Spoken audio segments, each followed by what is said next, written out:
আপনার কাছে একটা অনুরোধ আমার, যে ইনশাল্লাহ আপনি কোরআন অনুবাদ সহ পড়বেন, এমনকি যদি আগেও পড়ে থাকেন তবুও, এবং নির্দেশনাগুলো মেনে চলবেন, এবং ইনশাল্লাহ আপনি তখন আল্লাহর কাছে নিজের ইচ্ছে সমর্পণকারী একজন নিষ্ঠাবান মানুষ হতে পারবেন, আর আমাদের জন্য দোয়া করবেন বোন। কোনো অমুসলিম ভাই আছেন? হ্যাঁ, ঠিক আছে। আমার নাম বালা। এমনিতে আমি একজন সাধারণ ইঞ্জিনিয়ার। আমি নিজেও এটা দৃঢ়ভাবে বিশ্বাস করি যে সমগ্র সৃষ্টি জগতের জন্য একজনই স্রষ্টা থাকা উচিত। কিন্তু আমার প্রশ্নটা হচ্ছে, সৃষ্টি নিজেই, ধরুন যে এই পৃথিবী, স্রষ্টা নন, কি নিজে নিজেকে ধ্বংস করতে পারে? স্রষ্টা কি জগতের ধ্বংস সম্বন্ধে কিছু বলেছেন? ভাই একটা প্রশ্ন করলেন যে তিনি একমত স্রষ্টা একজনই, এবং এই বিশ্বব্রহ্মাণ্ড সবকিছু তিনি সৃষ্টি করেছেন। এই স্রষ্টা কি নিজে পৃথিবী ধ্বংস করতে পারেন? এর কোন উল্লেখ আছে কি না?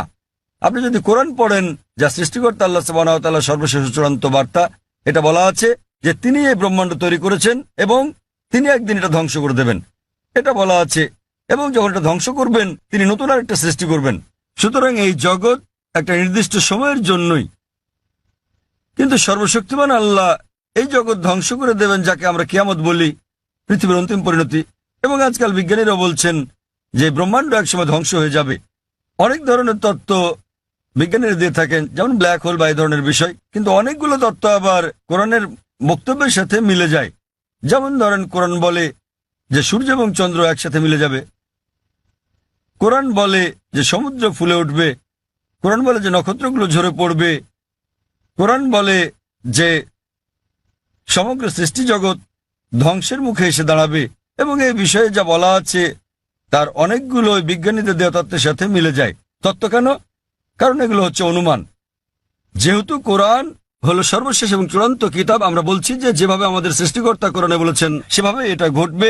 এই বিশ্ব ব্রহ্মাণ্ড সেভাবেই ধ্বংস হবে।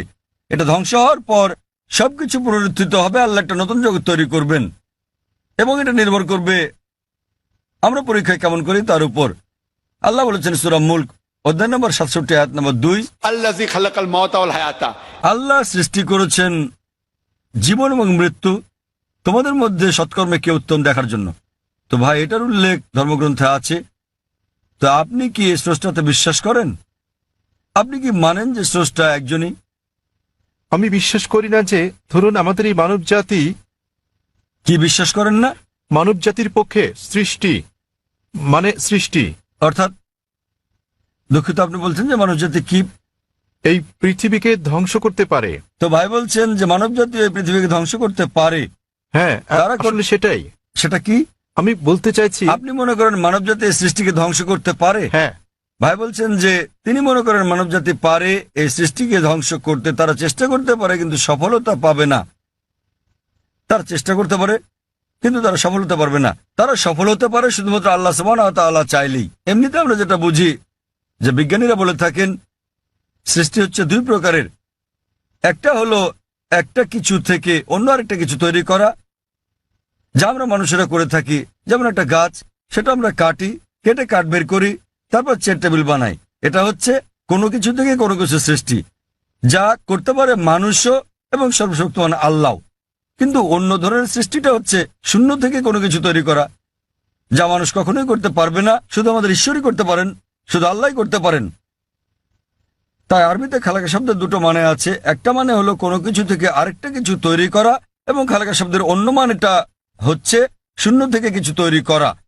এবং সর্বশক্তিমান এই চ্যালেঞ্জটাই দিচ্ছেন সূরা তুরে অধ্যায় নম্বর 52 আয়াত নম্বর 35, তোমরা কি শূন্য থেকে কিছু তৈরি করতে পারো? উত্তর হচ্ছে না।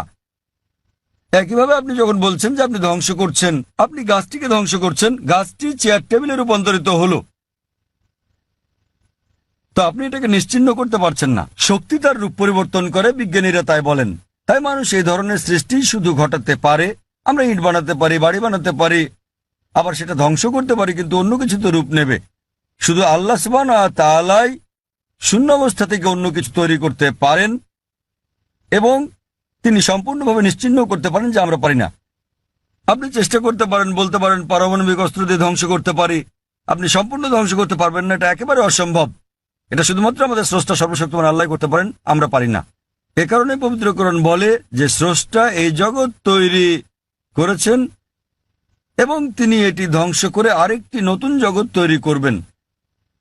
আশা করি উত্তরটা পেয়েছেন। এবারের প্রশ্ন বোনদের দিক থেকে, ওখানে কোনো অমুসলিম বোন আছেন? আসসালামু আলাইকুম। এই প্রশ্নটা আসলে একজন অমুসলিম ভাইয়ের পক্ষ থেকে এসেছে। তার নাম স্বামীনাথন। তিনি তথ্য প্রযুক্তির ওপর ব্যাচেলর ডিগ্রি করেছেন।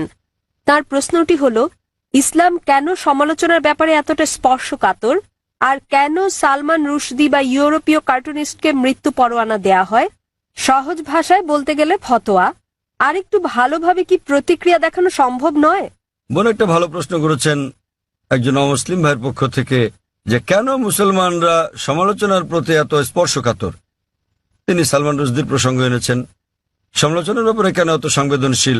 বোন, প্রতিটি মানুষই সংবেদনশীল।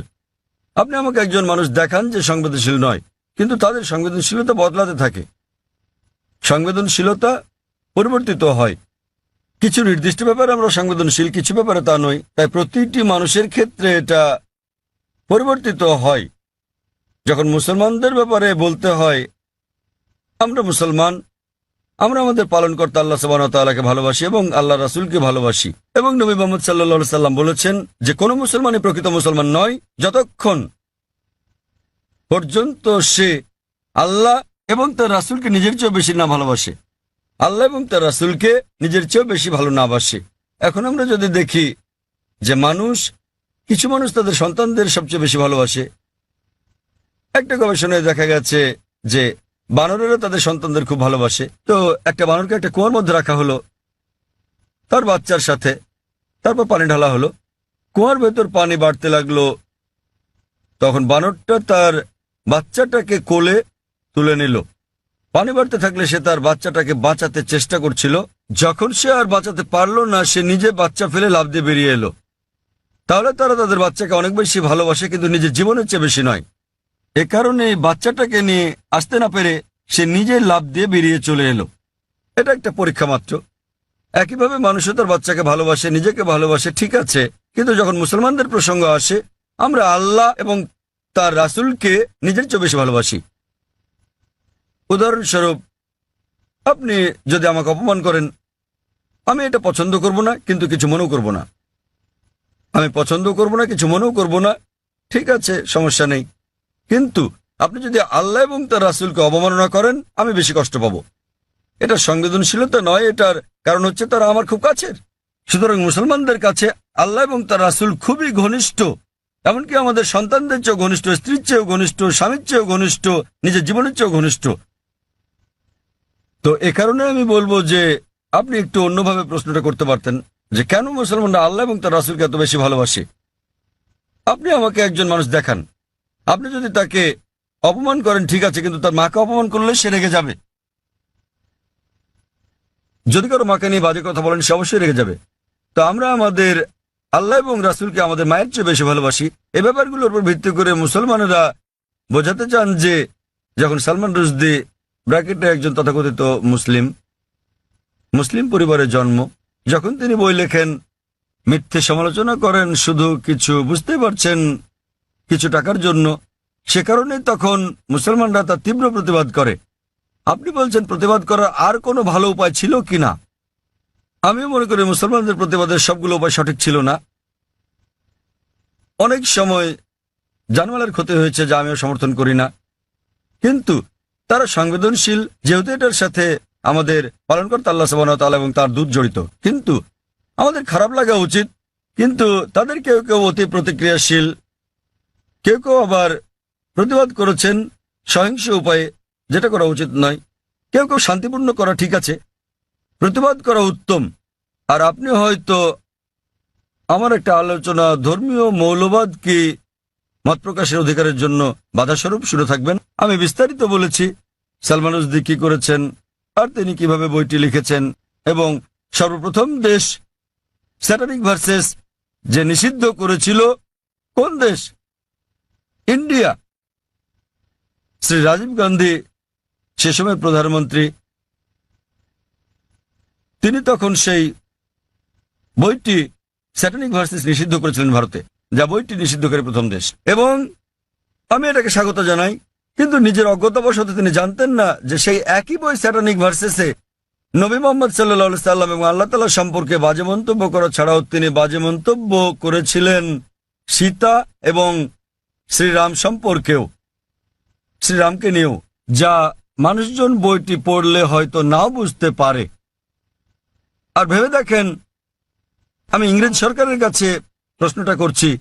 কয়েক বছর আগে একজন আমেরিকান লেখক ছিলেন, সাহিত্যিক, যিনি মার্গারেট থ্যাচারের নীতি নিয়ে 4 অক্ষরের একটা শব্দ ব্যবহার করেন। মার্গারেট থ্যাচারের নীতি 4 অক্ষরের শব্দ, ফাদার আঙ্কেল কাজিন কিং, এবং তারা তাকে ব্রিটেনে আসতে নিষিদ্ধ করল। কেন? তিনি 4 অক্ষরের শব্দটা ব্যবহার করেছিলেন বলে। এই সালমান রুশদি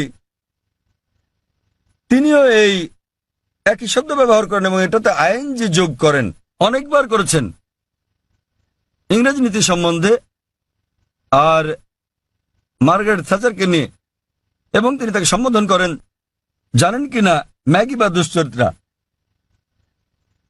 আচ্ছা বেশ, আপনি বলতে পারেন যে ইংরেজরা উদারমনা না, তারা কিছু মনে করবে না, কিন্তু আপনি যদি দেখা করেন মার্গারেট থ্যাচারের ছেলের সাথে আর তাকে বলেন যে সালমান রুশদি আপনাকে দুশ্চরিত্রার ছেলে বলেছে, তিনি কি করবেন? আঘাত করবেন। তো সংবেদনশীলতা কি এটার উপর ভিত্তি করে? সবাই আসলে সংবেদনশীল। আবার মনে করেন এই একই ইংরেজ সরকার, যা কিনা একজন আমেরিকান লেখককে নিষিদ্ধ করেছিল 4 অক্ষরের শব্দের জন্য, সালমান রুশদিকে তারা মেনে নেয়। কেন? কি কারণে? কারণ তিনি নবী মোহাম্মদ সাল্লাল্লাহু আলাইহি ওয়াসাল্লামের অবমাননা করেছেন। তাই যেহেতু নবী মোহাম্মদ সাল্লাল্লাহু আলাইহি ওয়াসাল্লামকে অবমাননা করেছেন, তারা মার্গারেট থ্যাচারকে বলা সে 4 অক্ষরের শব্দটা হজম করে নিয়েছে, কেননা তিনি ইসলামের নবীর অবমাননা করেছেন। তো এভাবেই নীতিগুলো বদলাতে থাকে।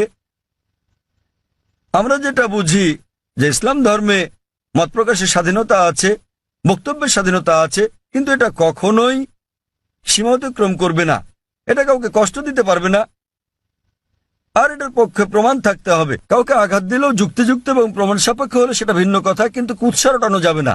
কুৎসা রটানো এবং পরনিন্দা করা ইসলামে নিষিদ্ধ। তো এর উপর ভিত্তি করে মুসলমানরা, যেহেতু সালমান রুশদি, যেহেতু সে আমাদের নবী মুহাম্মদ সাল্লাল্লাহু আলাইহি ওয়াসাল্লামকে অবমাননা করেছে এবং কুৎসা রটিয়েছে, এই কারণেই মুসলমানদের খারাপ লেগেছে এবং তারা রাগান্বিত হয়েছে, আর এটা আমি সমর্থন করি। এবং আমরা যদি বিশ্লেষণ করি, অধিকাংশ ধর্মেই ধর্মকে অবমাননা করার শাস্তি খুব কঠিন। আপনি যদি পড়েন বাইবেল, যদি আপনি হিন্দু ধর্মগ্রন্থগুলো পড়েন, কোরআন শরীফ যদি পড়েন, আর এটাকে ধর্মের অবমাননা বলে জানি, এ কারণে মুসলমানরা এত রাগান্বিত। আর আমরা সংবেদনশীল, কারণ এটা এমন একটা কিছুর বিপক্ষে যা আমরা আমাদের জীবনের চেয়ে বেশি ভালোবাসি। আশা করি উত্তরটা পেয়েছেন। হ্যাঁ, আমি কি কোনো অমুসলিম কোনো ভাইয়ের কাছ থেকে কোনো প্রশ্ন নিতে পারি? ওখানে কোনো অমুসলিম ভাই আছেন? ঠিক আছে ভাই, আপনার প্রশ্নটি করুন। আমি নেলসন ম্যান্ডেলা, একজন মেডিকেল এক্সিকিউটিভ হিসেবে কাজ করছি। আমি অনেক জায়গায় লেখা দেখেছি যে শান্তি হলো ইসলাম। এটা ভালো কথা, তা সেটা যে যাই মনে করুক না কেন, অমুসলিমদের মধ্যে, খ্রিস্টান লোকদের মধ্যে, হিন্দু লোকদের মধ্যে একটা ভুল ধারণা আছে যে, এমনকি মুসলমানদের মধ্যে এটা আছে যে মুসলমান হওয়া মানে উদ্ধত। এটা কেন হবে? আবার একজন মানুষ হিসেবে আমি ঈশ্বরে বিশ্বাস করি, একক ঈশ্বরে, এমনকি আমি যিশুও বলি না। আমি কি ঈশ্বরের দূতের উপর বিশ্বাস না রেখেও ইসলাম ধর্মে নিজেকে দীক্ষিত করতে পারি? দয়া করে আগে শুনুন, দূত বা নবীকে না মেনে কি আমি সেটা করতে পারি?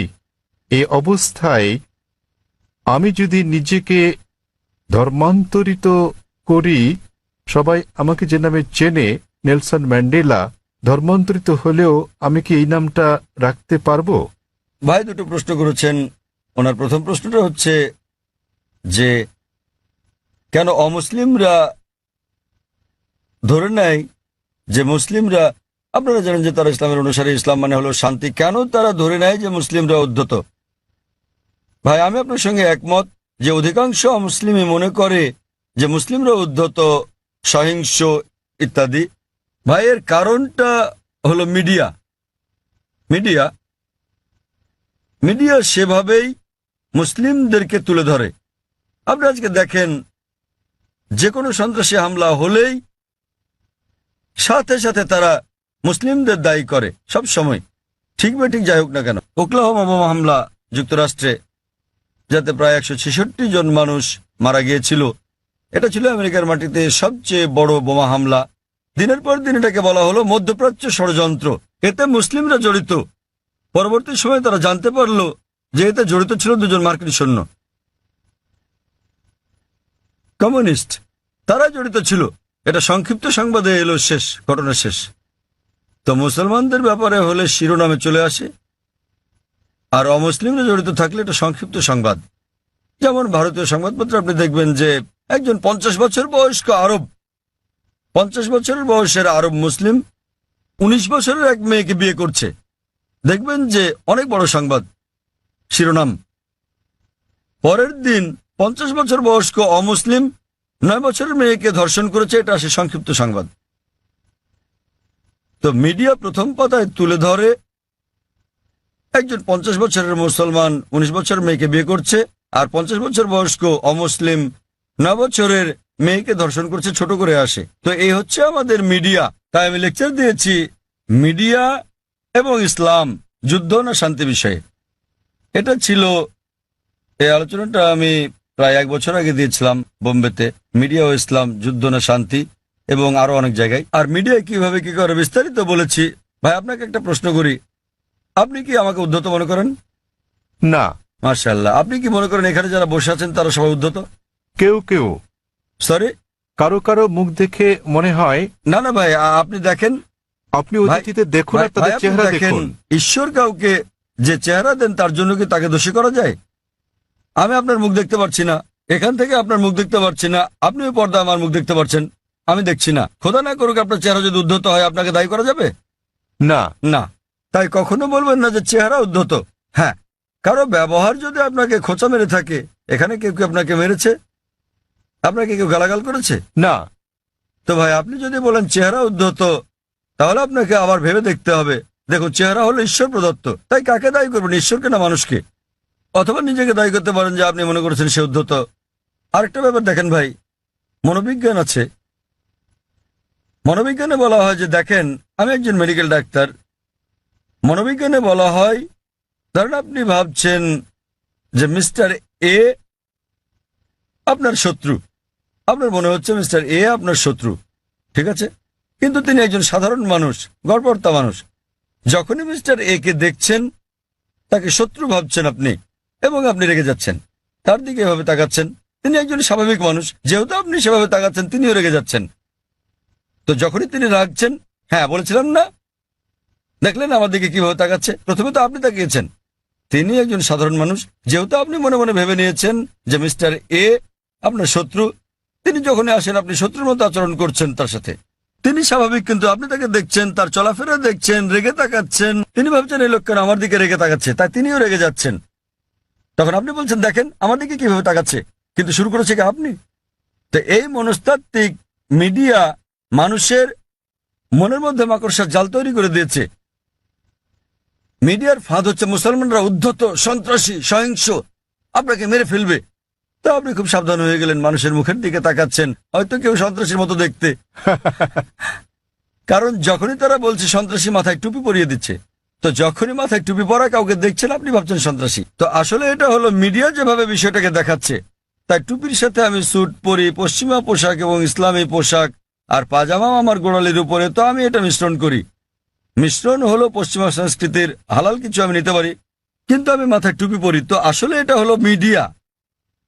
কিন্তু এমনিতে হ্যাঁ, সমাজে কিছু বিপদগামী লোক থাকতে পারে। আমি বলছি না যে নিজেদের মুসলমান দাবি করা সকল মুসলমানই ভালো লোক, সকল ধার্মিক মুসলমান ভালো, কিন্তু মুসলমান নামধারী সবাই ধার্মিক মুসলমান নাও হতে পারে। ভাই আপনি বলেন তো, ভারতের সবচেয়ে বেশি ভারতীয়কে কারা হত্যা করেছে? কারা? আপনি কি জানেন? না। কাশ্মীর। কাশ্মীর জানেন তো? কাশ্মীর, হ্যাঁ। হ্যাঁ, আপনি কোথায় শুনেছেন? মিডিয়ায়। একদম ঠিক, কাশ্মীর। কিছু হলে কাশ্মীরি মুসলমান, জিহাদি, ঠিক তো? ভাই আপনি কি জানেন ভারতের সবচেয়ে বেশি লোকদের কারা হত্যা করেছে? হয়তো কাশ্মীরিরা, তাই তো? না, আপনার কি মনে হয়, আপনি কি মনে করেন হয়তো তারাই? হয়তো। হয়তো, ঠিক আছে, এটা একদম অবাস্তব কথা। আপনি কি জানেন আসামে কতজন লোককে হত্যা করা হচ্ছে? উলফার নাম শুনেছেন হয়তো, হয়তো সংক্ষিপ্ত সংবাদে, তাই তো? সংক্ষিপ্ত শিরোনামে নয়। উলফা হচ্ছে একটা হিন্দু সন্ত্রাসী সংগঠন। তাদের প্রধান উদ্দেশ্যই হলো মুসলিমদের হত্যা করা। তারা কাশ্মীরি বিদ্রোহীদের চেয়েও বেশি হামলা করে থাকে, কিন্তু সংবাদে খুব কমই তাদের শোনা যায়। আপনি কি মাওবাদীদের জানেন? মাওবাদীরা তারা ভারতের ৬৬টি জেলার মধ্যে থেকে পুলিশের ভাষ্যমতে ১৫০টিরও বেশি জেলা দখল করে আছে। তাদের কাছে ভারতীয় সেনাবাহিনীর চেয়ে আধুনিক অস্ত্র আর গোলাবারুদ বেশি আছে। তাদের কাছে রকেট লঞ্চারও আছে। আপনি কি জানেন আধা কিলোমিটার দূর থেকেও তারা পুলিশ ফাঁড়ি ধ্বংস করে দেয়? এগুলো সংবাদে ছোট করে আসে। হ্যাঁ স্যার।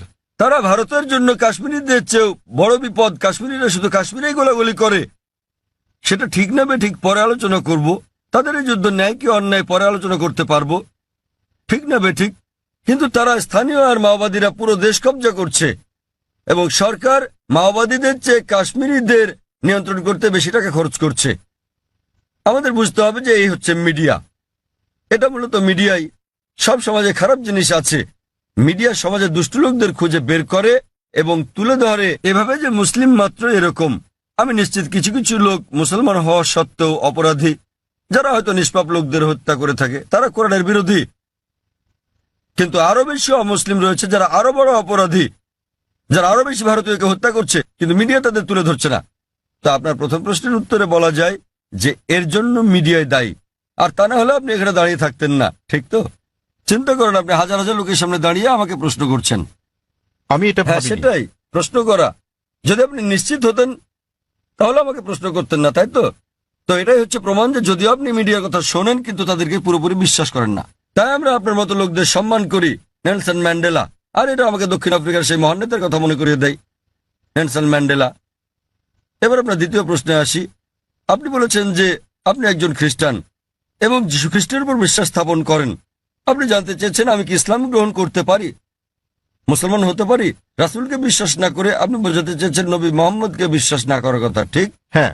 দূত বলতে তো যীশু খ্রিস্টকেও একজন দূত বলা যায়। কারণ হ্যাঁ, কারণ আমার জন্ম এবং বেড়ে ওঠা খ্রিস্টান পরিবারে, হ্যাঁ, ঠিক। খ্রিস্টান নিয়ম নীতিতে আমি এখনো পর্যন্ত শুধু যীশু খ্রিস্ট সম্বন্ধে জানি, মোহাম্মদ সম্বন্ধে জানি না। ঠিক, ঠিক আছে। সেজন্য আমি বলছিলাম এ কারণে না যে আপনি নবী মোহাম্মদের বিপক্ষে। না, মোটেও তার হ্যাঁ, বিপক্ষে নয়। একটা সুন্দর প্রশ্ন করেছেন। এই পরিস্থিতিতে আমি ইসলাম গ্রহণ করলে মানুষ কিভাবে আমাকে দেখবে?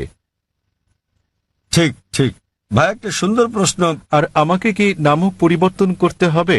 কারণ আমার ড্রাইভিং লাইসেন্স, পাসপোর্ট, সরকারি সম্পত্তি সব আপনার এই এই নামে নেলসন করা ম্যান্ডেলার আছে। নামটা পরিবর্তন করতে হবে কিনা? ভাই একটা ভালো প্রশ্ন করেছেন যে খ্রিস্টান পরিবারে জন্মের কারণে তিনি আগের নবীদের সম্বন্ধে জানেন, তিনি যীশু খ্রিস্টের সম্পর্কেও জানেন, ইসলাম ধর্ম সম্পর্কে পড়েছেন, তিনি ইসলামের দর্শনে একমত, ইসলাম গ্রহণও করতে চান, কিন্তু নবী মোহাম্মদ সাল্লাল্লাহু আলাইহি ওয়াসাল্লাম সম্পর্কে তেমন কিছু জানেন না, ঠিক আছে? হ্যাঁ। এই কারণে তিনি নবী মোহাম্মদ সাল্লাল্লাহু আলাইহি ওয়াসাল্লামের উপর বিশ্বাস না এনে ইসলাম গ্রহণ করতে পারবেন কিনা, এই তার প্রশ্ন। আর তাকে তো নাম পাল্টাতে হবে কিনা? প্রথম প্রশ্নের ব্যাপারে বলা যায় যে আপনি একজন মুসলিম হতে পারবেন না যতক্ষণ পর্যন্ত সকল নবীর উপর বিশ্বাস আনবেন না। আমাদের সেই সকল নবীগণের উপরও বিশ্বাস আনতে হবে যাদের নাম কোরআনে আছে। তিনি যদি আল্লাহর একজন দূত হয়ে থাকেন তাদের আমাদের ভালোবাসতে হবে, সম্মান করতে হবে। আর আপনার জানার জন্য বলছি, ইসলাম হলো একমাত্র খ্রিস্টান ধর্ম বিশ্বাস যা বিশ্বাসের একটি ধারা হিসেবে যীশু খ্রিস্টকে বিশ্বাসের কথা বলেছে। কোন মুসলিমই মুসলিম নয় সে যদি যীশু খ্রিস্টের উপর বিশ্বাস স্থাপন না করে। আমরা বিশ্বাস করি যে তিনি আল্লাহ সুবহানাহু ওয়া তাআলার সর্বশক্তিমান আল্লাহর সবচেয়ে প্রভাবশালী নবীগণের একজন। আমরা বিশ্বাস করি যে তিনি মসীহ, যাকে বলা হয় খ্রিস্ট। আমরা বিশ্বাস করি যে তিনি অলৌকিকভাবে জন্মগ্রহণ করেছিলেন কোন পুরুষের হস্তক্ষেপ ছাড়াই, যা অনেক আধুনিক খ্রিস্টানই বিশ্বাস করে না। আমরা বিশ্বাস করি যে তিনি আল্লাহর অনুমতি নিয়ে মৃতকে জীবন দান করেছিলেন। আমরা বিশ্বাস করি যে তিনি জন্মান্ধ এবং কুষ্ঠরোগীকে আল্লাহর সাহায্য নিয়ে ভালো করেছিলেন। খ্রিস্টান এবং মুসলিমরা এখানে একসাথে চলে। কিন্তু কেউ প্রশ্ন করতে পারে, তাহলে দুটোর পার্থক্য কোথায়? দুটোর পার্থক্য হচ্ছে, অনেক খ্রিস্টানই বিশ্বাস করেন যে যীশু খ্রিস্ট বা ঈসা আলাইহিস সালাম নিজের অমরত্ব দাবিদার। তিনি বলেন যে তিনি ঈশ্বর। প্রকৃতপক্ষে আপনি যদি বাইবেল পড়েন দেখবেন কোথাও এমন একটাও নিঃশর্ত বক্তব্য নেই সমগ্র বাইবেলে যেখানে যীশু খ্রিস্ট বা ঈসা আলাইহিস সালাম নিজে বলেছেন যে আমি ঈশ্বর অথবা তোমরা আমার উপাসনা করো। আমি আবারও বলছি, যদি পড়েন বাইবেল সেখানে একটিও নিঃশর্ত বক্তব্য নেই, একটিও দ্ব্যর্থহীন বাক্য পাবেন না। সমগ্র বাইবেলে যেখানে যীশু খ্রিস্ট বা ঈসা আলাইহিস সালাম নিজে বলেছেন যে আমি ঈশ্বর, অথবা তোমরা আমার উপাসনা করো। এমনকি বাইবেলে দেখবেন যীশু খ্রিস্ট বা ঈসা আলাইহিস সালাম নিজে বলেছেন। এর উল্লেখ আছে গসপেল অফ জন অধ্যায় নম্বর 14 অনুচ্ছেদ নম্বর 28। যীশু খ্রিস্ট নিজে বলেছেন আমার পিতা আমার চেয়ে মহান। গসপেল অফ জন অধ্যায় নম্বর 10 অনুচ্ছেদ নম্বর 29, আমার পিতা সবার চেয়ে মহান। গসপেল অফ ম্যাথিউ অধ্যায় নম্বর 12 অনুচ্ছেদ নম্বর 28, আমি ঈশ্বরের শক্তি দিয়ে শয়তানকে পরাভূত করি। গসপেল অফ লুক অধ্যায় নম্বর 11 অনুচ্ছেদ নম্বর 20, আমি ঈশ্বরের আঙ্গুলের ইশারায় শয়তানকে পরাভূত করি। গসপেল অফ জন অধ্যায় নম্বর 5 অনুচ্ছেদ নম্বর 30, আমি নিজের থেকে কিছুই করতে পারি না, আমি যেমন শুনি তেমন বিচার করি, আর আমার বিচার ন্যায্য, কেননা আমি নিজের ইচ্ছায় চলি না, আমার পিতার ইচ্ছায় চলি। যে বলবে আমি সর্বশক্তিমান আল্লাহর ইচ্ছার অনুসারে নিজের ইচ্ছার নই, সে একজন মুসলিম। যীশু খ্রিস্ট সাল্লাল্লাহু আলাইহি ওয়াসাল্লাম ছিলেন একজন মুসলিম। তিনি কখনোই দেবত্ব দাবি করেননি, তিনি কখনোই বলেননি যে তিনি ঈশ্বর। আর আপনি যদি বাইবেল পড়েন, সেখানে বুক অব অ্যাক্টসে আছে অধ্যায় নম্বর 2 অনুচ্ছেদ নম্বর 22, যে হে ইসরায়েলের লোকেরা, এই নাজারেথের যিশুর কথা শোনো, তোমাদের মধ্যে হতে ঈশ্বর কর্তৃক মনোনীত ব্যক্তি, যিনি অলৌকিক অবিশ্বাস্য কাজ করেন ঈশ্বরের মাধ্যমে, আর তোমরা তার সাক্ষী। ঈশ্বর কর্তৃক মনোনীত এক ব্যক্তি তোমাদের মধ্যে আছেন, যিনি অলৌকিক অবিশ্বাস্য কাজ করেন ঈশ্বরের মাধ্যমে, তোমরা তার সাক্ষী।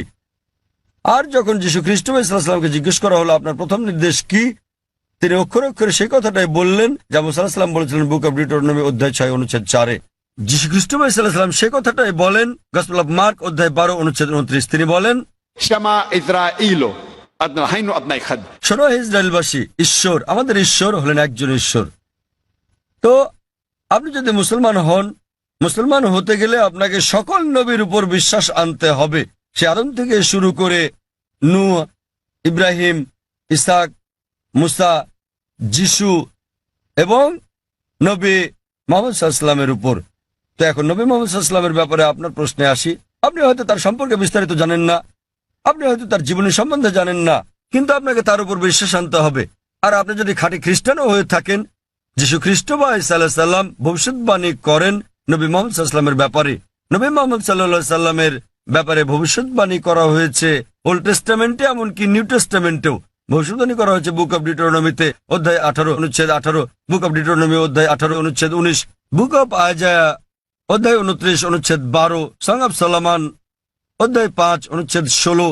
এমনকি নিউ টেস্টামেন্টেও তার কথা বলা হয়েছে। যীশু খ্রিস্ট সাল্লাম বলেছেন নবী মুহাম্মদ সাল্লাল্লাহু আলাইহি সাল্লামের আগমনের ব্যাপারে গসপেল অফ জন অধ্যায় 14 অনুচ্ছেদ 16, গসপেল অফ জন অধ্যায় 15 অনুচ্ছেদ 26, গসপেল অফ জন অধ্যায় 16 অনুচ্ছেদ 7 এবং গসপেল অফ জন অধ্যায় 16 অনুচ্ছেদ 12 থেকে 14। আপনার বোঝার জন্য আমি শুধু শেষের অনুচ্ছেদটা বলবো। সবার শেষে যেটা বললাম, যীশু খ্রিস্ট সাল্লাম বলেন গসপেল অফ জন অধ্যায় নম্বর 16 অনুচ্ছেদ 12 থেকে 14, যে তোমাদেরকে আমার অনেক কিছুই বলার আছে, কিন্তু তোমরা এখন তা গ্রহণ করতে পারবে না। যখন সত্যের আত্মা আসবেন, তিনি তোমাদের সত্যের পথে পরিচালিত করবেন। তিনি নিজ থেকে কিছু বলবেন না, তিনি যা শুনবেন তাই বলবেন, তিনি আমাকে মহিমান্বিত করবেন। তো এখানে যীশু খ্রিস্ট সাল্লাম বলছেন নবী মুহাম্মদ সাল্লাল্লাহু আলাইহি সাল্লামের ব্যাপারে, তিনি বলছেন তোমাদেরকে আমার অনেক কিছুই বলার আছে। অর্থাৎ যীশু খ্রিস্ট মানুষদের অনেক কথা বলতে চেয়েছিলেন, কিন্তু তিনি বলেন তোমরা এখন তা বুঝতে পারবে না। যখন সত্যের প্রতিরূপ আসবেন, তিনি তোমাদের সত্যের পথে চালিত করবেন। এখন অনেকে বলতে পারেন এই প্রতিরূপ হচ্ছে পবিত্র আত্মা। তারা বুঝতে অক্ষম যে প্রতিরূপ কোনো পবিত্র আত্মার কথা বোঝায় না। কেন?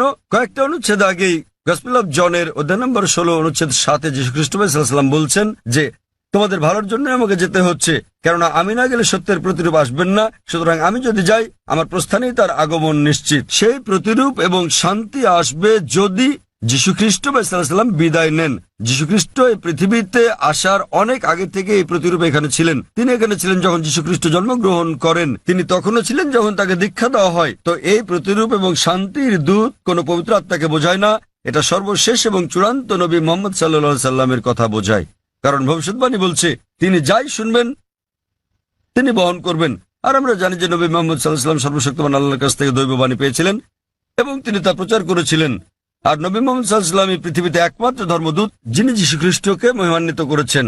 আর কোন ধর্মবিশ্বাস নেই যা যীশু খ্রিস্টকে বিশ্বাস করার ব্যাপারে কথা বলে অনুচ্ছেদ তৈরি করে। এই মহিমান্বিত কোরআন নবী মুহাম্মদ সাল্লাল্লাহু আলাইহি সাল্লামের বাণীর কারণে, আর তিনি যে দৈববাণী ধারণ করেছেন সে কারণে 150 কোটিরও বেশি মানুষ আজ যীশু খ্রিস্টকে ঈশ্বরের দূত হিসেবে বিশ্বাস করে থাকে। যদি নবী মুহাম্মদ সাল্লাল্লাহু আলাইহি সাল্লাম সেটা না বলতেন, যদি এই কিতাবে তার কথা প্রকাশিত না হতো তাহলে আমরা বিশ্বাস করতাম না যে যীশু খ্রিস্ট ঈশ্বরের দূত। যেহেতু নবী মোহাম্মদ সাল্লাল্লাহু আলাইহি ওয়াসাল্লাম বলেছেন, আমরা সকল মুসলমান সন্দেহাতীত ভাবে বিশ্বাস করি যে যীশু খ্রিস্ট সাল্লাল্লাহু আলাইহি ওয়াসাল্লাম আল্লাহর সবচেয়ে প্রভাবশালী নবীদের মধ্যে একজন। একইভাবে আপনি যদি খ্রিস্টান হন আর আপনার ধর্মগ্রন্থ পড়েন, নবী যীশু খ্রিস্ট সাল্লাল্লাহু আলাইহি ওয়াসাল্লাম ভবিষ্যৎবাণী করে গেছেন সর্বশেষ ও চূড়ান্ত নবী মুহাম্মদ সাল্লাল্লাহু আলাইহি ওয়াসাল্লামের আগমনের ব্যাপারে। এখন যেহেতু আমি তুলনামূলক ধর্ম নিয়ে পড়ি, আমি হয়তো যীশু খ্রিস্ট সম্পর্কে অনেক কিছু জানি, কিন্তু অধিকাংশ মুসলমানই আপনি যদি জিজ্ঞেস করেন যিশুকে ছিলেন, তিনি একজন নবী, কিন্তু আপনি বিস্তারিত জিজ্ঞেস করলে তারা নাও জানতে পারে। তারা বিশ্বাস করে যে তিনি নবী। আমি তুলনামূলক ধর্মতত্ত্ব, বাইবেল এগুলো পড়ার পরে হয়তো অন্য মুসলমানদের চেয়ে অনেক বেশি জানি, কিন্তু সকল মুসলমানকে বিশ্বাস করতে হবে যে তিনি একজন নবী। একইভাবে একজন মুসলমান হওয়ার জন্য আপনাকে অন্তত এটা মেনে নিতে হবে যে নবী মুহাম্মদ সাল্লাল্লাহু আলাইহি সাল্লাম, নবী মুহাম্মদ আল্লাহর দূত। যদি না মানেন তাহলে হতে পারবেন না, কারণ তিনি সর্বশেষ ও চূড়ান্ত নবী। আপনি হয়তো তার সম্বন্ধে বিস্তারিত জানেন না, কিন্তু আপনাকে বিশ্বাস করতে হবে তিনি একজন নবী। এবার আপনার শেষ প্রশ্নে আসি যে যদি আপনি ইসলাম গ্রহণ করেন, আপনাকে নাম পরিবর্তন করতে হবে কিনা। যদি আপনার নামের সাথে শিরক জড়িত থাকে, অর্থাৎ আল্লাহর সাথে অন্য কাউকে শরিক করা, তখনই আপনার নাম পরিবর্তন করাটা আবশ্যিক হবে, আর না হলে আপনার নাম পরিবর্তন করাটা আবশ্যিক নয়। এটা ঐচ্ছিক। আপনি চাইলে এটা করতে পারেন, না চাইলে দরকার নেই। তবু মুসলমান হতে গেলে নাম পরিবর্তন করাটা জরুরি নয়। আপনার বিশ্বাস পরিবর্তন করতে হবে। বিশ্বাস পরিবর্তন মানে বিশ্বাস করা যে ঈশ্বর একজনই, যাকে উপাসনা করা যায়, আর নবী মুহাম্মদ আল্লাহর দূত, এবং অন্যান্য সকল নবী আদম আলাইহিস সালাম থেকে শুরু করে নূহ, ইব্রাহিম, মুসা, যিশু এবং সকল নবীদের সাথে নবী মুহাম্মদ সাল্লাল্লাহু আলাইহি সাল্লামের উপরও বিশ্বাস আনা। কেউ যদি বলে যে আমি মুসলমান হতে চাই, কিন্তু আমি যীশু খ্রিস্টকে ঈশ্বরের দূত বলে মানি না, একজন মুসলমানের বিশ্বাস করতেই হবে। সে যদি না জেনে থাকে, যে মুহূর্তে আমি তাকে কোরআন দেখাবো, কোরআন বলছে, সে বিশ্বাস করা শুরু করবে। সে বিশ্বাস করবে যে যীশু খ্রিস্ট আল্লাহর একজন দূত। একইভাবে একজন মুসলমানের জন্য সকল নবীদের উপর বিশ্বাস আনা উচিত। নবী মুহাম্মদ সাল্লাল্লাহু আলাইহি সাল্লাম ছাড়াও আদম থেকে মুহাম্মদ সাল্লাল্লাহু আলাইহি সাল্লাম পর্যন্ত যারা যারা এসেছিলেন, কিন্তু নাম পরিবর্তন করাটা আবশ্যিক নয়। আপনি বলছেন আপনার ড্রাইভিং লাইসেন্সে নেলসন ম্যান্ডেলা নাম আছে, আপনার পাসপোর্ট আপনাকে পাল্টাতে হবে না, ড্রাইভিং লাইসেন্স বদলাতে হবে না। লোকে আপনাকে নেলসন বলে ডাকতে পারে, কোনো সমস্যা নেই, কিন্তু তারপরেও আপনার মনে যে ঈশ্বর মাত্র একজনই, যাকে উপাসনা করা যায়, তিনি ছাড়া আর কাউকে নয়, এবং নবী মুহাম্মদ ঈশ্বরের একজন দূত। বাকি সকল নবী সহ আদম থেকে শুরু করে যিশু, মুহাম্মদ সাল্লাল্লাহু আলাইহি সাল্লাম। তো আপনি কি বিশ্বাস করেন যে মুহাম্মদ ঈশ্বরের একজন দূত, ভাই নেলসন? হ্যাঁ স্যার। আমি যদি বলি যে আপনার নাম নেলসনই রাখতে পারেন, বিশ্বাস করবেন যে মুহাম্মদ ঈশ্বরের একজন দূত? হ্যাঁ স্যার। আপনি হয়তো তার সম্পর্কে বেশি কিছু জানেন না। আপনি হয়তো জানেন না যে তিনি কোথায় জন্মগ্রহণ করেন। যদি জানেন তো ভালো, কিন্তু এটা বাধ্যতামূলক নয়। তখন বিশ্বাস করবেন যে নবী মুহাম্মদ সাল্লাল্লাহু আলাইহি ওয়াসাল্লাম ঈশ্বরের দূত? হ্যাঁ স্যার। আপনি বিশ্বাস করেন? হ্যাঁ। আপনি হয়তো বিস্তারিত জানেন না, তাও বিশ্বাস করেন? হ্যাঁ। আপনি বিশ্বাস করেন যে ঈশ্বর একজন? হ্যাঁ। আপনি কি মানেন যে যীশু খ্রিস্ট ঈশ্বর নন? যিশু ঈশ্বর নন, যিশু ঈশ্বরের একজন দূত। খুব ভালো, মাশাআল্লাহ। তো আপনি কি শাহাদাত পড়তে চান? হ্যাঁ আচ্ছা, অবশ্যই। আমি আরবিতে বলবো, আপনি সাথে সাথে বলবেন। আপনি কি মানেন যে ঈশ্বর একজন? হ্যাঁ। আপনি কি মানেন যে নবী মুহাম্মদ সাল্লাল্লাহু আলাইহি ওয়াসাল্লাম ঈশ্বরের একজন দূত? আপনি কি মানেন যে যীশু খ্রিস্ট ঈশ্বরের একজন দূত? হ্যাঁ। কেউ কি আপনাকে জোর করছে গ্রহণ করতে ইসলাম? না।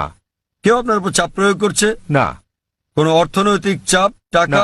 না। টাকার কোনো হ্যাঁ। ব্যাপার নেই। তো আপনি মন থেকেই বলছেন, হ্যাঁ। আপনার নিজের ইচ্ছাতে, হ্যাঁ। কোনো চাপ নেই আপনার উপর। বেশ, না। আমি আরবিতে বলবো, আপনি সাথে সাথে বলবেন। আশহাদু আশহাদু আল্লাহ আল্লাহ ইলাহা ইলাহা ইল্লাল্লাহ ইল্লাল্লাহ ওয়া আশহাদু ওয়া আশহাদু আন্না আন্না মুহাম্মাদান মুহাম্মাদান আবদুহু আবদুহু ওয়া রাসূলুহু। ওয়া রাসূলুহু। মাশাআল্লাহ।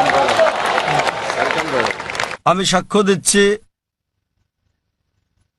আমি সাক্ষ্য দিচ্ছি যে যে কোনো উপাস্য নেই কোনো উপাস্য নেই আল্লাহ ছাড়া, আল্লাহ ছাড়া, এবং এবং নবী মুহাম্মদ নবী মুহাম্মদ হলেন হলেন আল্লাহর দূত আল্লাহর দূত এবং আল্লাহর বান্দা। এবং আল্লাহর বান্দা। মাশাআল্লাহ।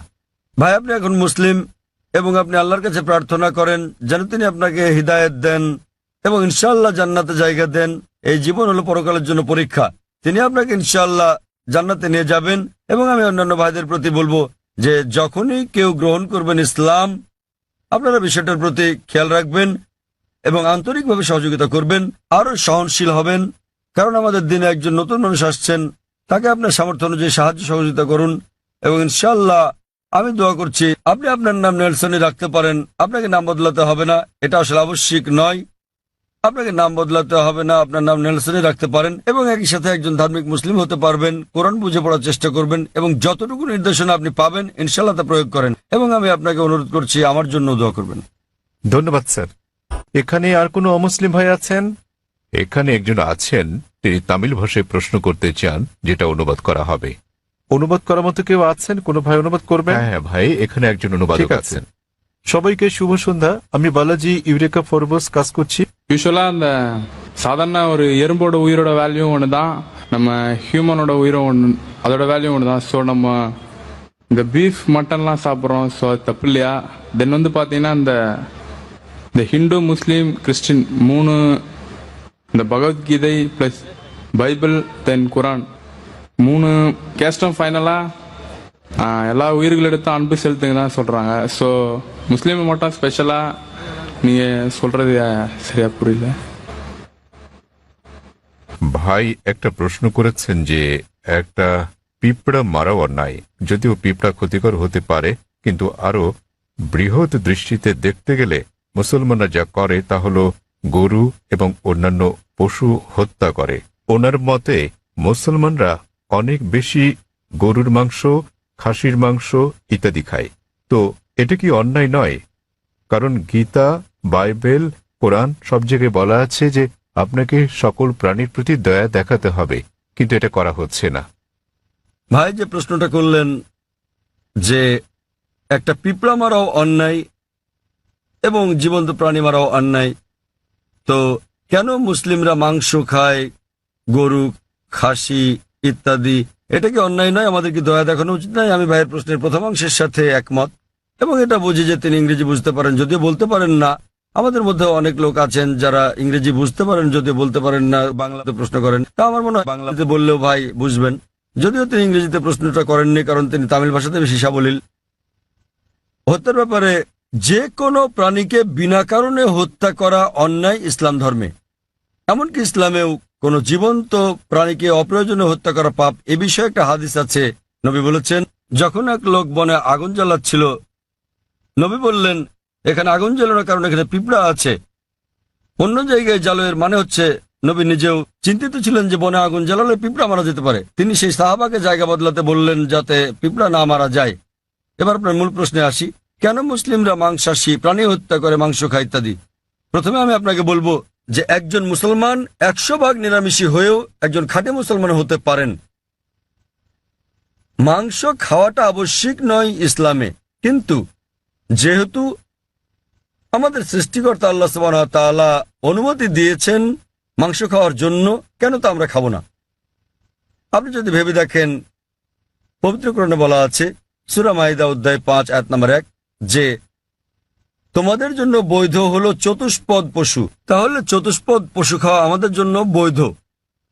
কোরআন বলছে সূরা নাহল অধ্যায় 16 আয়াত নম্বর 5 যে সর্বশক্তিমান আল্লাহ তোমাদের জন্য বৈধ করেছেন গবাদি পশুর মাংস। এবং আরো অন্যান্য জায়গায় সূরা মুমিনুন অধ্যায় 23 আয়াত নম্বর 21, আরো অনেক জায়গায়। এখন আমরা যদি বৈজ্ঞানিকভাবে বিশ্লেষণ করি, এমন কোন নিরামিষ খাবার নেই যাতে মানুষের প্রয়োজনীয় সকল উপাদান রয়েছে। মানুষের দরকার হয় অ্যামিনো অ্যাসিড, 21 ধরনের অ্যামিনো অ্যাসিডের দরকার হয়, যার মধ্যে অধিকাংশই শরীরে উৎপন্ন হয়, কিন্তু 8টি খাবারের মাধ্যমে জারিত করা হয়। এদেরকে বলা হয় 8টি আবশ্যকীয় অ্যামিনো অ্যাসিড। আমার জানা মতে এমন কোনো শাকসবজি নেই যাতে 8 ধরনের অ্যামিনো অ্যাসিড আছে। তাই এমন কোনো শাকসবজি নেই যেটাকে বলা হয় সম্পূর্ণ খাদ্য। সুতরাং এগুলো আমিষ জাতীয় খাবার থেকেই সংগ্রহ করতে হবে। আপনি যদি আরো বিশ্লেষণ করে দেখেন, আমিষ জাতীয় খাবার এটা পুষ্টিকর, ভিটামিন কে তে ভরপুর। আর আরো গভীরভাবে দেখলে যদি আপনি দেখেন তৃণভোজী প্রাণীদের দাঁত গরু, ছাগল, ভেড়া, তাদের দাঁত সমান। তারা শুধু শাকসবজি খায়, শুধু ঘাস খেতে পারে, মাংস খেতে পারে না। আপনি যদি মাংসাশী প্রাণীদের দাঁতগুলো দেখেন, বাঘ, সিংহ, নেকড়ে, চিতা, তাদের সবার সুচালো দাঁত আছে, কুকুরের দাঁতের মতো। এই প্রাণীদেরকে বলা হয় মাংসাশী প্রাণী। তারা শুধু মাংস খায়, তারা শাকসবজি খায় না। আপনি যদি মানুষের দাঁতগুলো ভালো করে দেখেন, আয়নার সামনে গিয়ে, মানুষের আছে সমান দাঁত, আবার সুচালো দাঁতও আছে। যদি সর্বশক্তিমান ঈশ্বর চাইতেন যে আমরা শুধু শাকসবজি খাবো, তাহলে কেন তিনি আমাদের এই সুচালো দাঁত দিলেন? কেউ বলতে পারেন কেন? কারণ সর্বশক্তিমান ঈশ্বর চান যে আমরা দুটোই খাই, মাংসও খাই, শাকসবজিও খাই। মাংস, তিনি যদি চাইতেন যে আমরা শুধু শাকসবজি খাবো, তাহলে তিনি কেন সুচালো দাঁত দিলেন? আবার আপনি যদি মানুষের পরিপাকতন্ত্রটাকে বিশ্লেষণ করে দেখেন, এটা উভয় খাদ্যই হজম করতে পারে, সবজি এবং আমিষ জাতীয় খাবার। তৃণভোজী প্রাণীদের পরিপাকতন্ত্র, গরু, ছাগল, ভেড়া, এরা শুধু শাকসবজি জাতীয় খাবারই হজম করতে পারে, মাংস হজম করতে পারে না। আবার মাংসাশী প্রাণীদের পরিপাকতন্ত্র দেখেন, সিংহ, বাঘ, নেকড়ে শুধু মাংসই হজম করতে পারে, শাকসবজি হজম করতে পারে না। কিন্তু মানুষের পরিপাকতন্ত্রে আছে ক্ষুদ্রান্ত্র এবং বৃহদান্ত্র, এটা উভয় খাদ্য হজম করতে পারে, সবজি আবার আমিষ জাতীয় খাবার, মাংস জাতীয় খাবার। সর্বশক্তিমান ঈশ্বর যদি চাইতেন আমরা খাঁটি নিরামিষী হই, কেন তিনি আমাদের এমন পরিপাকতন্ত্র দিলেন যা উভয় খাদ্য হজম করতে পারে? কিন্তু এটাই স্বাভাবিক। তো আপনি ভেবে দেখেন যে সর্বশক্তিমান ঈশ্বর মানুষকে এমনভাবে সৃষ্টি করেছেন যেন তারা সবজিও খেতে পারে, আবার মাংসও খেতে পারে, নিরামিষ এবং আমিষও। আর অনেক লোকেরই ভুল ধারণা একটা আছে যে অধিকাংশ ধর্মই আমিষ জাতীয় খাবার খেতে নিষেধ করেছে। আবার হিন্দুদের অনেকেই একটা ভুল ধারণার শিকার। তারা মনে করেন যে হিন্দুত্ববাদ আমিষ জাতীয় খাদ্য খাওয়া নিষেধ করে থাকে। আসলে আপনি যদি হিন্দু ধর্মগ্রন্থগুলো পড়েন, যদি পড়েন মনুস্মৃতি অধ্যায় নম্বর 5 অনুচ্ছেদ 30, এতে আছে ঈশ্বর কিছু প্রাণীকে সৃষ্টি করেছেন খাওয়ার জন্য আর কিছু প্রাণীকে খাদ্য হওয়ার জন্য। তা যারা খাবার হিসেবে তৈরি প্রাণী খেয়ে থাকেন তারা কোনো পাপ করছেন না।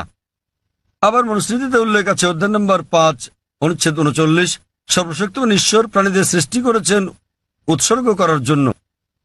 তা যদি এই প্রাণীদেরকে খেয়ে থাকেন কোনো পাপ করছেন না।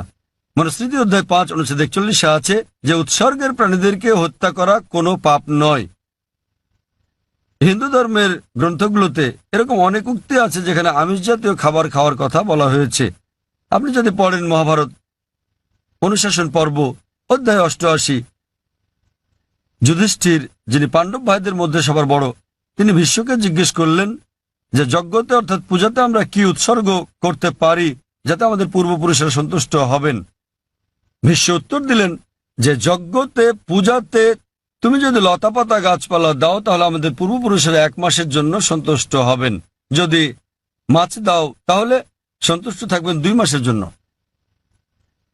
তুমি যদি তাদের মাংস দাও 3 মাস, যদি খরগোশ দাও তাহলে 4 মাস, যদি ছাগল দাও তো 5 মাস, যদি শূকর দাও 6 মাস, আর যদি হরিণ দাও তাহলে 6 মাস, যদি পাখি দাও 7 মাস। আর এভাবে তালিকাটা বড় হতে থাকে। এরপর বলা আছে যে একটা ষাঁড় যজ্ঞতে দিলে 11 মাস, একটা গরু জবাই করলে পূর্বপুরুষেরা পুরো 1 বছরের জন্য সন্তুষ্ট থাকবেন। আর তুমি যদি একটা গন্ডার উৎসর্গ করো, আমাদের পূর্বপুরুষেরা সর্বদাই সন্তুষ্ট থাকবেন। মহাভারতে এই পুরো মেনুটাই দেওয়া আছে। তা যদি বেদ এবং অন্য হিন্দু ধর্মগ্রন্থগুলো পড়েন, তাদের ঋষি এবং ধর্মযাজকেরা আমিষ খেয়েছেন, এমনকি গরুর মাংস। কিন্তু অনেক হিন্দুকেই আপনি বলতে শুনবেন যে আমিষ খাওয়া নিষিদ্ধ, কারণ তারা অহিংসা আন্দোলনের দ্বারা প্রভাবিত হয়েছেন। আপনারা জানেন জৈন এবং আরো যারা এই অহিংসাতে বিশ্বাস করেন তারা বলেন যে জীবিত প্রাণী হত্যা করা নিষিদ্ধ, তাই পশু হত্যা এটা পাপ। আমি এর সাথে একমত যে কোনো প্রাণীকে হত্যা করা বিনা প্রয়োজনে করলে পাপ। কিন্তু আপনি যদি বলেন যে জীবিত প্রাণী হত্যা করা মাত্রই পাপ, তাহলে আমি বলি যে এই যে গাছপালাগুলো আছে এদেরও জীবন আছে। আগে আমরা জানতাম না যে উদ্ভিদের জীবন আছে, তাই তারা বলতো যে গাছ কাটা ঠিক আছে। আজকে আমরা জানি যে এমনকি গাছেরও প্রাণ আছে। তখন তাদের যুক্তি পাল্টে বলে, জাকির ভাই গাছের প্রাণ আছে ঠিকই, কিন্তু গাছ ব্যথা অনুভব করে না, তাই গাছকে হত্যা করা। সবজি খাওয়া আমিষ বা মাংস খাওয়ার তুলনায় অনেক কম অন্যায়। এখন বিজ্ঞানের উন্নতিতে আমরা জানি যে এমনকি গাছেরাও ব্যথা অনুভব করে, কিন্তু তারা যখন কাঁদে আমরা গাছের কান্না শুনতে পারি না, কারণ আমরা প্রতি সেকেন্ডে মাত্র 20 থেকে 20,000 কম্পন তরঙ্গের শব্দই শুধু শুনতে পাই।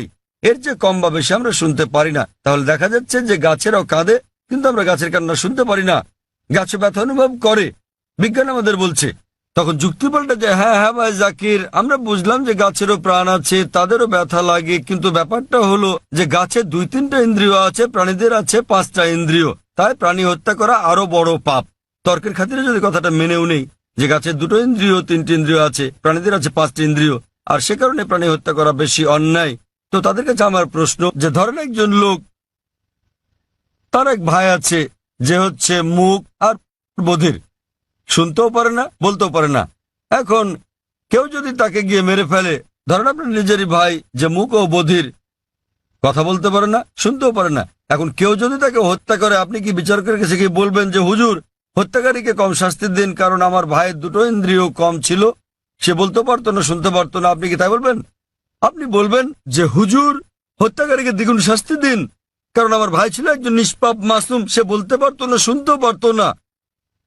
তো ইসলামে এরকম কোনো বিধান নেই যে কম ইন্দ্রিয় থাকলে কম শাস্তি পাবেন বা বেশি ইন্দ্রিয় থাকলে বেশি শাস্তি পাবেন। কোরআন বলছে যে তোমাদের যে সকল উত্তম জিনিস দেওয়া হয়েছে তোমরা তা ভক্ষণ করো যে পর্যন্ত সেটা বৈধ এবং হালাল অনুমতি আছে। তো ইসলামে পশু জবাইয়ের অনুমতি আছে, শুধুমাত্র খাওয়ার উদ্দেশ্যে বিনা কারণে শিকার করার জন্য, খেলার জন্য এটা নিষিদ্ধ। যেমন বনে আগুন জ্বালালে পিঁপড়া মারা যাবে, তাই নবী বলেছেন এটা করো না। তো যে কোনো জীবিত প্রাণী হত্যা করা নিষিদ্ধ, যদি না এটা খাওয়ার মাধ্যমে জীবন ধারণের জন্য হয়ে থাকে, আর যদি এটা সেই সব অনুমোদিত প্রাণীদের মধ্যে হয়ে থাকে যেগুলোকে আল্লাহ বৈধ করেছেন। যেভাবে মনুস্মৃতিতে বলা আছে ঈশ্বর কিছু প্রাণীকে করেছেন খাদ্য আর কিছুকে খাদক। যদি আপনি খাওয়ার জন্য প্রাণী হত্যা করেন তাহলে কোনো পাপ করছেন না। আর না হলে এমনিতে আপনি যদি বুঝতে পারেন যদি অমুসলিমরা আমিষ জাতীয় খাবার নাও খায়, আমার তাতে কোনো রকম সমস্যা নেই। কারণ যদি ভারতের প্রত্যেক অমুসলিমই আমিষ খাওয়া শুরু করেন তাহলে গরু ছাগলের মাংসের দাম বেড়ে যাবে। তাই অমুসলিমরা আমিষ না খেলে আমার কিছু যায় আসে না। কিন্তু কেউ যদি অভিযোগ করেন যে প্রাণী হত্যা অন্যায়, সেজন্য আমি উত্তরটা দিচ্ছি। আর না হলে ইসলামে আপনি একজন নিরামিষভোজী হয়েও উত্তম মুসলমান হতে পারেন, কিন্তু যেহেতু আল্লাহ অনুমতি দিয়েছেন আমিষ খাওয়াতে কোনো রকম সমস্যা নেই, যদি এটা অনুমোদিত প্রাণীর মধ্যে হয়ে থাকে। আশা করি উত্তরটা পেয়েছেন। আমরা এটা শেষ প্রশ্ন হিসেবে নেব জাকির ভাই। অমুসলিম বোন, হ্যাঁ আপনি আপনার প্রশ্নটি করুন। அல்லாவால எல்லாம் ஒரு நொடியில செய்ய முடியும், கடவுளால எல்லாம் படைக்க முடியும் அப்படின்னும் போது மக்களை படைக்கிறதுக்கு மட்டும் ஏன் 6 நாள் ஆனது? உலகத்தை படைக்கவும் மக்களை படைக்கிறதுக்கும் 6 நாள் ஆனது சொல்றாங்க. அதனால அது என்னன்னு தெரிஞ்சுக்கணும். আসসালামু আলাইকুম ভাই। তার প্রশ্নটি হলো, যদি সর্বশক্তিমান আল্লাহ যে কোনো কিছুই তৈরি করতে পারেন, কেন তার সমস্ত পৃথিবী তৈরি করতে 6 দিন লাগলো? বোন প্রশ্ন করলেন যে আল্লাহ যদি যে কোনো কিছু সৃষ্টি করতে পারেন তাহলে কেন 6 দিন সময় নিলেন? বোন, আল্লাহ যদি চাইতেন একদিনে সৃষ্টি করতে পারতেন, তখন আপনি বলতেন যে কেন একদিনে তৈরি করেছেন, 6 দিনে কেন নয়? কারণ আল্লাহ 6 দিনে এটা বানাতে চেয়েছেন। কোরআন বলে যে আল্লাহ যা ইচ্ছা করেন তাই সৃষ্টি করতে পারেন।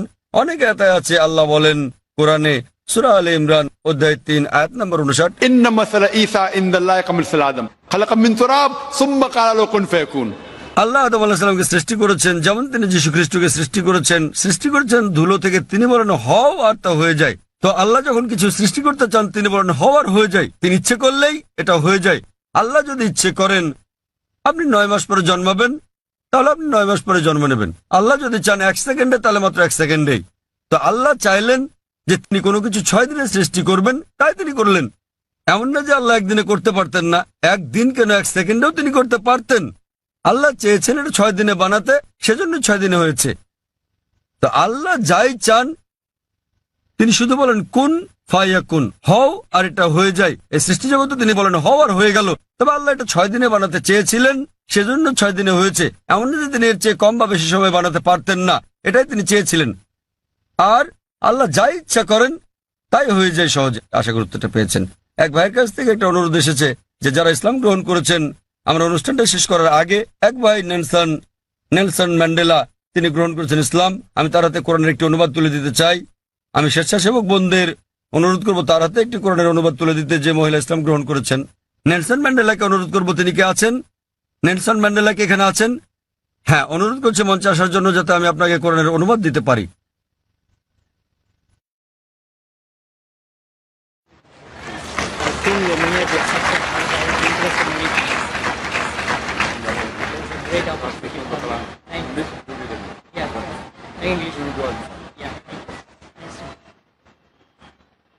আমি আরো অনুরোধ করছি, কয়েকজন বোন ইসলাম গ্রহণ করেছেন। আমি চাইবো যে আমাদের মহিলা স্বেচ্ছাসেবকেরা কোরআনের অনুবাদ তাদের হাতে একটি করে তুলে দেবেন। ওয়াখির দোয়ানা আলহামদুলিল্লাহ রাব্বিল আলামিন। অসংখ্য ধন্যবাদ আপনাদের, ভাই ও বোনেরা।